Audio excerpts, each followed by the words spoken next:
Hello everyone, welcome to another episode of Teach to Code with Professor V, Python edition.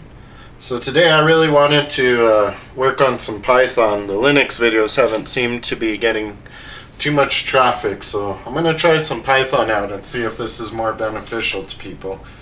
So I'm going to leave this link in the description below. We're going to use a book called Problem Solving with Python. It's a really good book. You could get a hard copy version of Amazon. I am in no way affiliated with this company, book, or person that wrote it. But it is a good book. I do tutor some students and they use this. So, in the orientation we have the introduction, why use Python, and then the beautiful part is how to install Anaconda on any of these distributions. So if you're downloading it on Windows, you just simply go to the download page, you go ahead and click on the download, and it will actually so if you want the additional installers, you go down here. If it's for Windows, you could just download right away. And what that's going to do is it's going to download Anaconda, which is a good utility that we can use. Not sure if they go into exactly what Anaconda is, so yeah, they do here. So how is Anaconda different from Python? When you download Python, you get the Python interpreter, a little text editing program called idle, and all of the Python standard library modules. So when you download Anaconda, you get a lot more stuff under the hood. You get a lot of different packages and stuff that aren't the standard Python installations. So anyways, if you guys would love to read up about Python and a little bit on the installing instructions, it's all there. It's pretty straightforward. Once you download the file, you go to your downloads and then you just click on the executable if you're doing Windows, right? If it's Linux and stuff, I believe you type a command, and if it's so they do step by step even for Linux, and if it's Mac OS, we have I think you just hit download too, because Mac OS is pretty okay. So you do have to go into the terminal and do a couple of things, but not too bad. It's pretty easy to install, I'm not gonna lie. Very user friendly. So after we install, we're gonna go here to installing Jupyter Notebook. So this is where you open up the command prompt and you just simply type conda install Jupyter. You'll type Y when prompted if you want to download it. That's for Windows, this is for Mac OS, and then so you do use brew for the Mac OS, and then for Linux you will also do conda. You could do pip3 as well, so it's a pretty straightforward thing. You'll see your terminal do some things, and then you'll download the Jupyter, and then the next part you want to definitely look at is how to open Jupyter, right? So when you're doing Jupyter, oh, look at that. You can go through your options here, the start menu, sorry. There's also another way you could do this too, right? So if you like the command prompt, it also comes with the command prompt, which is what I'm going to be showing you guys today. I don't know if that's my Anaconda 3. I'm still running a Python from Python 2. So if you type in Anaconda prompt, you should see Anaconda 3. You simply open it. Let me go ahead and make this full screen. Let me go ahead and make the text a little bit bigger. Seems kind of small to me. Alright. So all we have to do is Jupy. So pi like Python. So they changed the whatchamacallit of it. The spelling. I kind of like it, So you type in Jupyter Notebook and it's going to create a server instance. It's going to open on either your Firefox or Google Chrome. And you will be able to see all your files from here. Let me zoom in a little bit. There. So you'll be able to see all your files, that's fine. What we're going to do is go ahead and click on New. And we're going to do a new Python 3 notebook. So here's our notebook, and we can start doing a couple of simple things. So if we go into here, it'll give us an introduction to Python. You may look at that. And then the first thing it starts showing us is to do arithmetic in Python. So we could do stuff like 5 plus 3 is 8 and all this good stuff. So let's go ahead and just get into the notebook and try it. I'm going to name mine practice or something in Python. Practice. I don't think I'm supposed to use capital letters, but I don't remember the standard. It's been a while. But anyways, so we could do stuff like, let me zoom in a little bit on this, right? Alright. So like 5 plus 3 is what they have in their example. So now that I have this cell, I type in whatever I would like. I hit run, and then it gives me a standard out here. It also gives me a new cell, which is very nice. So, oh yeah, and you're going to see on mine I have a number, so you can toggle the line numbers on and off. I think it's off by default, so if you want to have line numbers in your IDE here, your notebook, go ahead and click on view, and then toggle line numbers. So we could also do integers, adding floats, right? So the integers are the whole numbers, the floats are decimal base value. So Python is a little more simplistic in the idea that you don't have to type all the data types. Python looks up all the data types for you. So let's see what else we could find. So you could also do stuff like density, right, which is equal to the mass divided by the volume, or is proportion to the mass and in proportionate to the volume, however you would like to say that. So if you had a mass of 5,000 and a volume of 2,500, very easy to do. We still represent division with the slash symbol. Was it 2,500? Jeez. Yeah. Okay. So go ahead and click run, and we get 2. 2,500 fits into 5,000 twice, right? The star will be for times, and the double star will be for exponent. So 3 raised to the second power is 9. Let me zoom in a little bit more here too. So 3 raised to the third power is 27, right? 3 times 3 is 9, times 3 is 27. So here we can use Python to find the mass of the batteries, which Python saves as an underscore to use in the next operation. Oh, that's awesome. So you could actually use an underscore, and it'll take that value from the last output you had, and then it'll you could do more arithmetic to it. So I've never really used that. That's pretty interesting. So we could do addition, subtraction, a negative number, multiplication, raised to a power, returns the last same value. So other than all this basic arithmetic, we could also go into the transcendental functions, right? The good old trigonometry, sine, cosine, and tangent, right? My teacher used to say it's a sin if you don't put the angle within sine. So anyways, so we could do sine 60. They're saying, what the heck are you doing? It's the traceback is saying something's wrong, right? Name sine, sin is not defined, right? So sine is not defined. It is a sin in Python. So the problem with this is you need to import. So Python has a standard library. So you gotta say from whatever module you're trying to import, well, whatever module you're trying to access, right? Like a class, a library, and then you import the function. So from here they say from math import sine. So let's go ahead and give that a shot. So we're gonna do this in this new cell, from math import sine. Now I didn't pay attention if it was capital M or just lowercase m. It's lowercase m. So we should always be careful with our spelling and stuff, or capital letters. So sine 60, we got the negative 3.0. A good one to do is like sine of 90, right? Which should just be 1. Oh wait, am I off there? Hold on. Sine of 90 should be 1. I'm used to working with radians. No, yeah, sine of 90 should be 1, shouldn't it be? That's odd. I wonder how come it's doing that. Right, or am I off? I don't feel like I'm off, because sine of 0 should be 0, right? We're not up or down. Oh, odd. So yeah, sine of 0 is 0. Sine of 180 should also be 0, right? Huh.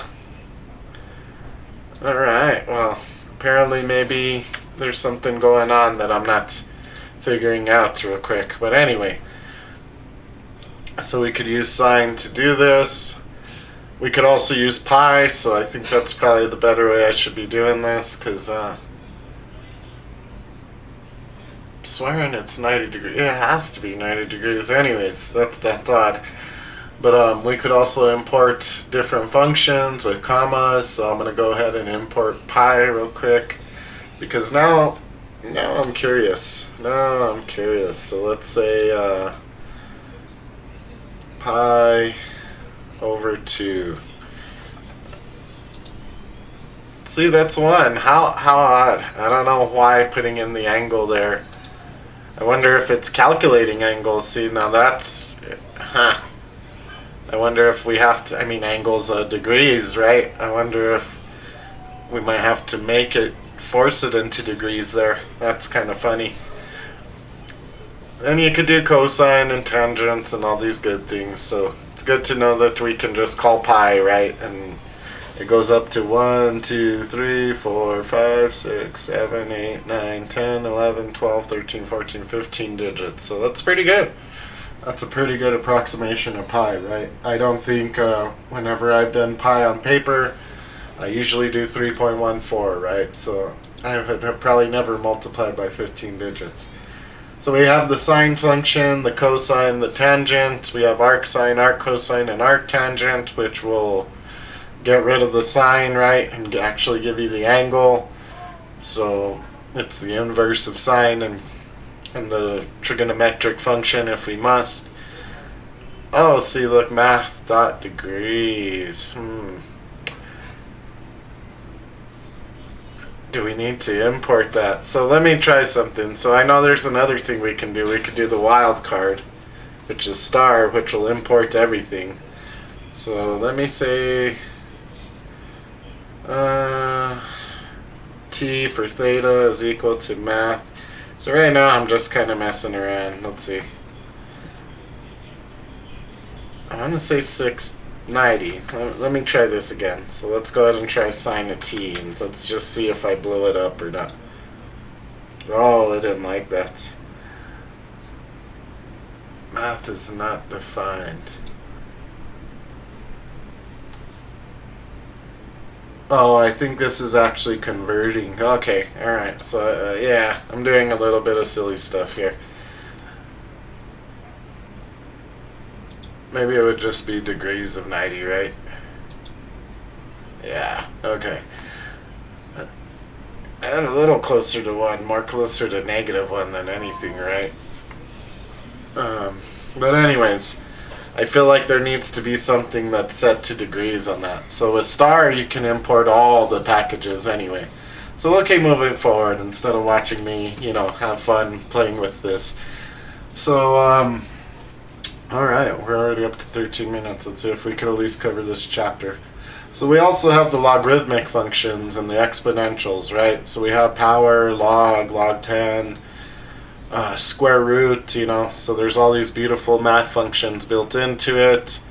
So from math import log 10, exponential, e, power, square root. Since I have the wildcard here, I already have them all. So sometimes using the star, what I was taught is that, it uses a lot of resources because you're calling all the libraries, right? And you might not necessarily use them all. So here they're doing Pythagorean theorem, if you can't tell, right? It's the square root of 3 squared plus 4 squared is equal to 5, so it's a good old right triangle of whatchamacallit? Jeez, trying to blank. Good old 3, 4, 5 triangle. But anyways, so 3 squared, right? And then should be add, right? And then 4 squared. I should probably do it. I don't think I need the extra parentheses, but you know, we'll follow the order of operations regardless. So let's go ahead and run it and give it a shot. So we got 5, right? So good old 3, 4, 5 Pythagorean theorem. We also have the power function, so if you don't feel like doing double star, you could just simply type pow. Now pow does take in 2 arguments, so we will do pow and then 5 comma 2. So that means use 5 for the base and then 2 for the exponent. So we'll do pow again. Since it's a function, we have to pass in the 2 arguments. Okay, and actually I meant to make this 4 squared because we won't get our good old 5 like we should. Alright. Now if I put minus there, right, I would have probably got the whatchamacallit. So I don't know if you guys remember to find the other missing side. We should get 4. Alright. So if you haven't practiced Pythagorean theorem, sorry, you know, I'm just kind of going over some stuff. So we also have Euler's number, or Euler's number, sorry, Eulers. I always mispronounce it when I first say it. My teacher used to get pretty frustrated with us. So we have the exponent, which is pretty similar to power, right? Except it's using g as the base, so actually it's not similar at all, I lie. So exponent will actually be e raised to a power, so sorry, I completely bombed that one. The natural log will use the log base e, right? And base 10 log will use log base 10. So all these beautiful functions built in that we don't have to worry about. We could also do some quick statistics. So we can import mean, median, mode, standard deviation. So if you've ever taken statistics, right, we would know that there's all these things. So I'm just going to say from statistics import star, so that way I don't have to type all the extra stuff. So we can start an array here of test scores. So the other thing that's a little different than Java is that we use underscores in our variables. So this will be equal to some set of numbers. So let's say if they were tests, right, 86, 75, maybe they got 100. 70, maybe they bombed this one, 66. So after we have our test scores, we can simply just call the functions, right? Mean test scores, median test scores. So let's see if it works. I'm not sure if we need to do a print statement or not, so let's go ahead and give it a shot. If it doesn't work for us, well, we know we're going to have to do... Okay, cool. So we don't need the print statement. So that's another fun thing about Java, right? How do they do standard deviations? So stdev. I'm not going to do them all just because we're kind of running into some time. So, but if you do use the book, you'll have all this information that I'm building off of. So we could use the standard deviation and find it. If you want to use their numbers, by all means use their numbers so you make sure you're getting the same numbers. I pushed in different numbers, so we're going to get different numbers, right? We're not going to exactly have the same as them. And then alternatively, we can import the entire statistics module using the statement import statistics.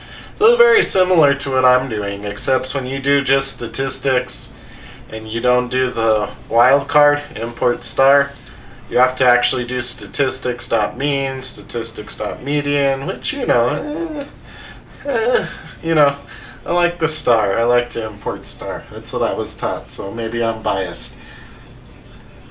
So all these are part of the statistics module.